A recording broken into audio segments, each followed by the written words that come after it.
بنو طالبہ اور بنو محارب نامی وحشی اور جنگجو قبائل کی بستیوں میں ایک نئی سازش جنم لے رہی تھی۔ ان قبائل کا سردار داسور بن حارث، جو اپنی شجاعت، دریدگی اور شمشیر زنی میں پورے عرب میں ایک خوفناک شہرت رکھتا تھا، اس نے مدینہ پر ایک اچانک اور ہولناک شب خون مارنے کا ارادہ کیا۔ مائی ڈیئر لسنرز، داسور نے اپنے قبیلے کے 450 خون خوار جنگجوؤں کو ایک پرچم تلے جمع کیا۔ ان کا مقصد مال غنیمت لوٹنا نہیں تھا، بلکہ ان کے ناپاک عزائم کا ہدف سید انبیاء صلی اللہ علیہ وآلہ وسلم کی ذات اقدس تھی۔ ان گستاخوں کا گمان تھا کہ وہ مدینہ پر طوفان کی طرح اتریں گے اور مسلمانوں کا نام و نشان مٹا دیں گے، لیکن وہ نادان اس قدرت الہی سے بے خبر تھے کہ نبوت کی آنکھیں سوتی ہیں لیکن دل جاگتا رہتا ہے۔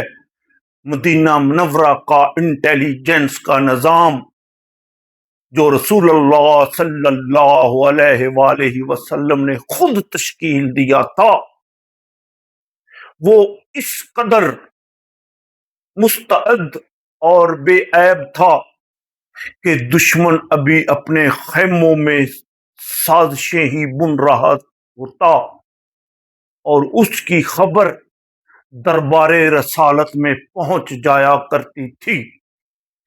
جیسے ہی بنو غطفان کے ان جنگجوؤں کی نقل و حرکت کی اطلاع مدینہ پہنچی، خلیفہ وقت نے دفاعی مصالحت پسندی کے بجائے پیش قدمی کا وہ شاندار عسکری اصول اپنایا جو آج کی جدید جنگی حکمت عملیوں کی بھی بنیاد ہے۔ آقائے دو جہاں حضرت محمد مصطفیٰ صلی اللہ علیہ وآلہ وسلم نے مدینہ کی باغ ڈور حضرت عثمان بن عفان رضی اللہ عنہ کے سپرد کی اور 450 جانساروں کا ایک لشکر جرار تیار کیا، اور وہ فدائین تھے جن کی تلواریں بدر کے خون سے ابھی تک سرخ تھی اور جن کے سینوں میں شہادت کی تڑپ کسی بے چین سمندر کی طرح موجزن تھی۔ یہ لشکر اللہ کے رسول کی قیادت میں مدینہ سے نجد کی طرف روانہ ہوا۔ ان کا ہدف وہ علاقہ تھا جسے ذی امر کہا جاتا ہے۔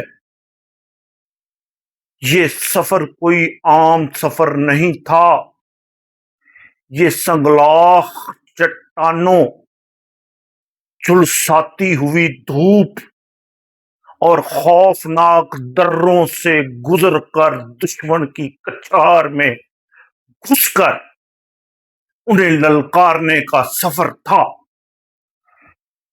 لشکر اسلام جب نجد کے پہاڑوں میں داخل ہوا تو ایک مقام پر انہیں بنو سالبہ کا ایک شخص ملا جس کا نام جبار تھا. اسے فوراً گرفتار کر کے دربار رسالت میں پیش کیا گیا. رسول اللہ صلی اللہ علیہ وآلہ وسلم کی ہیبت اور آپ کے چہرہ انور کا جلال و کمال دیکھ کر وہ شخص کانپ اٹھا.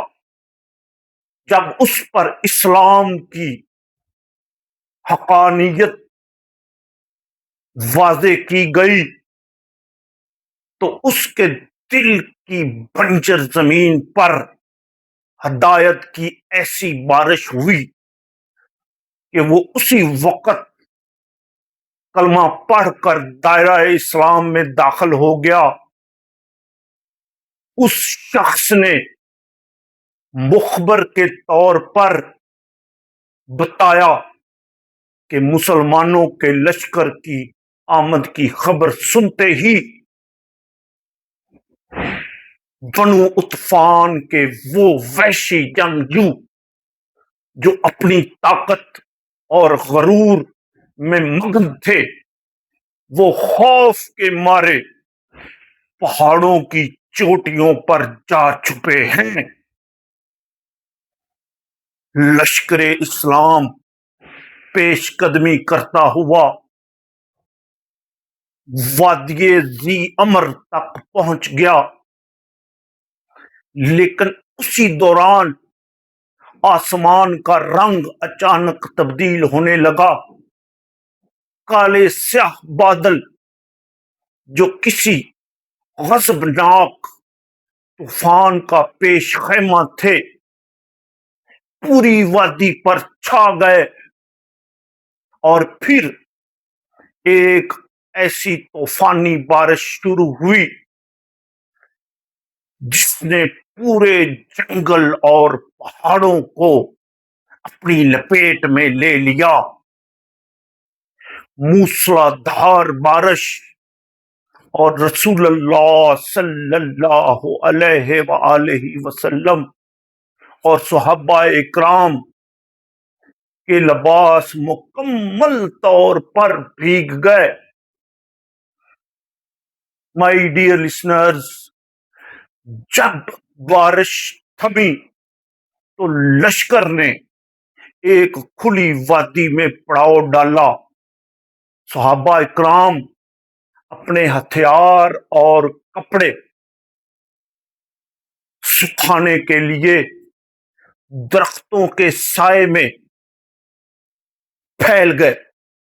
رسول اللہ صلی اللہ علیہ وآلہ وسلم بھی اپنے گیلے کپڑے سکھانے کے لیے لشکر سے قدرے فاصلے پر ایک گھنے درخت کی ٹہنی پر اپنی چادر مبارک لٹکا کر اس درخت کے سائے تلے لیٹ کر آرام فرمانے لگے.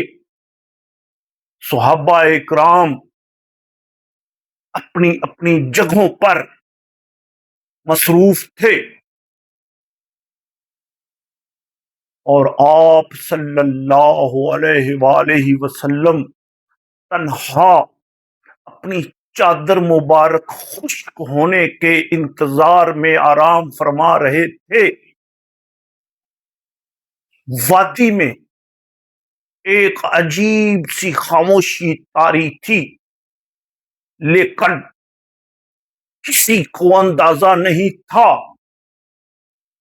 کہ پہاڑ کی بلندی پر چھپا ہوا موت کا ایک شفاف سایہ اس خاموشی کو چیرنے کے لیے بے تاب ہے.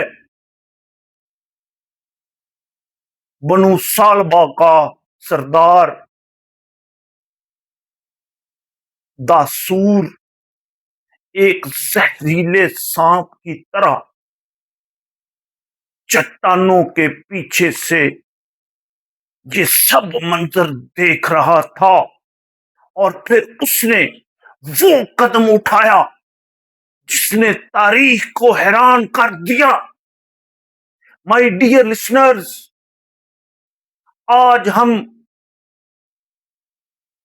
نبی کریم صلی اللہ علیہ وآلہ وسلم کی 7ویں قسط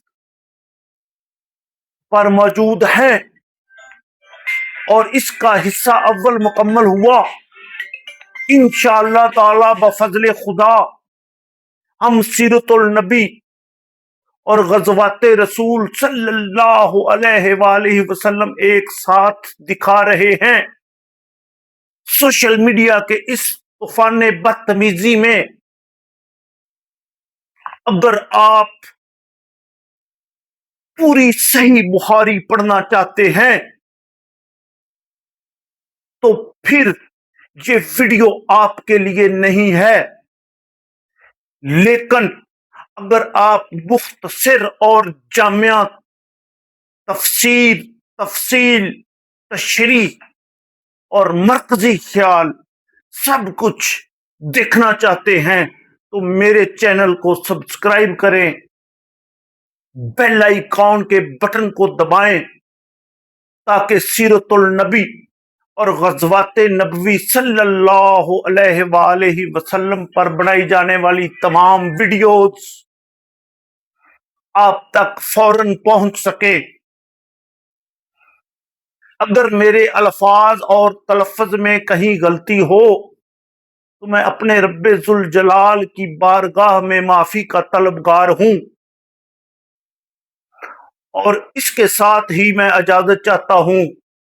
میں ہوں وسیم منشا ڈوگر، چیئرمین پاکستان کسان مزدور اتحاد، آپ کا اور میرا اللہ نگہبان۔